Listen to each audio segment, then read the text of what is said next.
Glenn Beck is now butthurt because everybody's calling him a conspiracy theorist now. I'm going to play the clip, and then there's a lot to explain afterwards. The media has a storyline and an agenda, and they will get to it.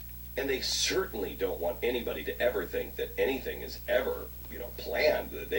We talked to somebody. Not saying that it was. Again, Wolf Blitzer says that, or his producer said that didn't happen. Okay, totally cool. This isn't a bad thing if it did happen. It is an interesting angle to the story. But the media has their own agenda. The media goes for it. And if the media has a storyline, it just writes it in. And currently the storyline is conspiracy theorist. Now why? Why would that be the agenda item now? Why is it a concentrated effort, more than any other time in my career? Why is it a concentrated effort now to label me a conspiracy theorist? Well, I'll tell you why. It goes back to Cass Sunstein. It is exactly what he wrote. He said the government should call anybody who stands against them a conspiracy theorist. This isn't a conspiracy theory. This is what he wrote about. This was his way for the government, and he said, even if it turns out to be true, you have to label people a conspiracy theorist because it isolates them. So that's exactly what's happening now, and I don't really care. I mean, I knew from the, 4 years ago, I'm not getting out of this with my name or reputation. That's fine. I know who I am. My family knows who I am. My kids know who I am. That's it. Okay, so clearly he's a little hurt because now everybody and their mother is labeling him a conspiracy theorist.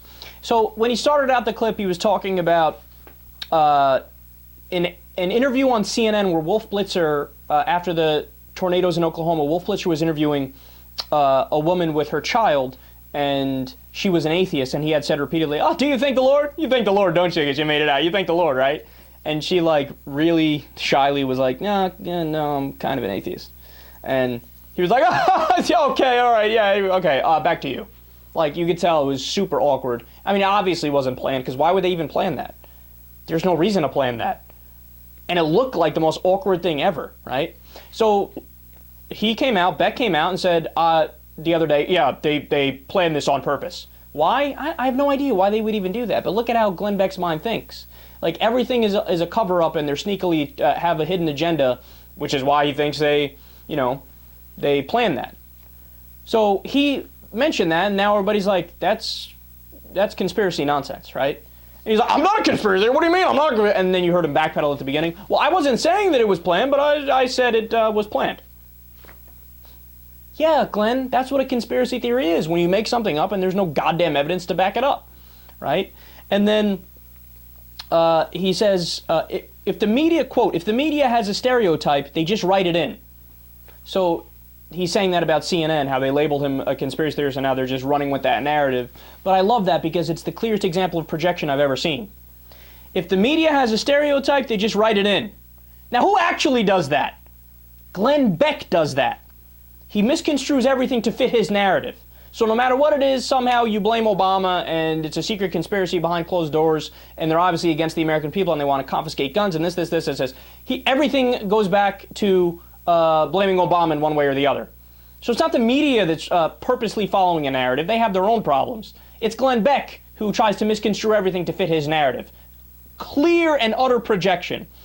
And then, the best part. He goes, I'm not a conspiracy theorist. Anyway, Cass Sunstein said, Cass Sunstein? No, but this goes right back to one of Beck's fundamental conspiracy theories. Back when he was on Fox News and he would have out his chalkboard and he'd write, ACLU, SEIO, Cass Sunstein, Radical Black Panthers, Union Movement, Van Jones, Obama. See? And everybody be scratching their like, what are you talking about, dude? He's like, no, they're radical communists. And Cass Sunstein was one of these guys who he thinks is pulling the strings behind closed doors, where he's leading the progressive movement. And it's nefarious, of course, because, we want to bring down America and fundamentally change it, blah, blah, blah, blah, right? So in the same sentence that he's saying, I'm not a conspiracy theorist, he peddles a conspiracy theory. Only Glenn Beck, man. Only Glenn Beck could find a way to contradict himself within the same goddamn sentence. And then, last but not least, dude, you simply can't argue that you're not a conspiracy theorist. You wrote a book called Agenda 21.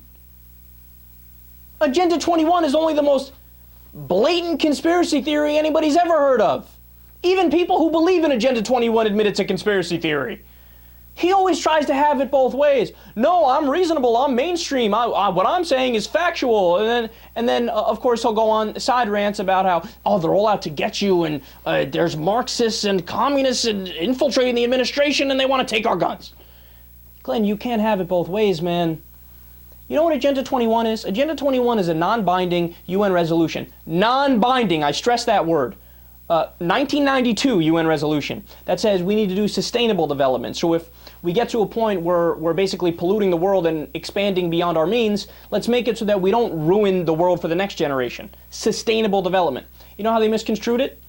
Not only is it not non-binding, it is binding, and it was a secret plan by the NWO to take all of our guns, shove us into hobbit homes, and ban cars. Yeah, you're not a conspiracy theorist.